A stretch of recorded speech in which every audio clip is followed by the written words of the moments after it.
আসসালামু আলাইকুম, সবাই কেমন আছেন? আশা করি ভালো আছেন। তো দেখতে পাচ্ছি ওইখানে একটা আপু দাঁড়ায় আছে, চলেন দেখি আপু কি করে, কোথা থেকে আসলো। আপুরে তো আজকে অনেক কিউট লাগতেছে আসলে। আসসালামু আলাইকুম। ওয়ালাইকুম আসসালাম, কেমন আছেন? আলহামদুলিল্লাহ ভালো আছি। আপু একটা কথা বলা যাবে? অবশ্যই। আপনাকে তো আজকে অনেক সুন্দর লাগতেছে।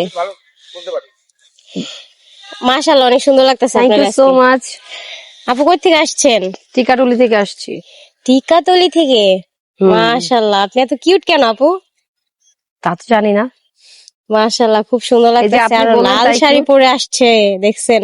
মানে আপুরে কিন্তু সত্যি খুব সুন্দর লাগতেছে। আপনারা কিন্তু জানাবেন যে আপুকে কেমন লাগতেছে। আপু এখানে কার সাথে দেখা করতে আসছেন? বৃষ্টির সাথে। বৃষ্টির সাথে? ওই যে ভাইরাল হয়েছে যে মেয়েটা, ওই হুম মেয়েটার সাথে হুম দেখা হুম। করতে আসছেন? ও আচ্ছা, তো খুব ভালো খবর। ভাইরাল বৃষ্টির সাথে দেখা করতে আসছে টিকাতলি থেকে এই আপুটা।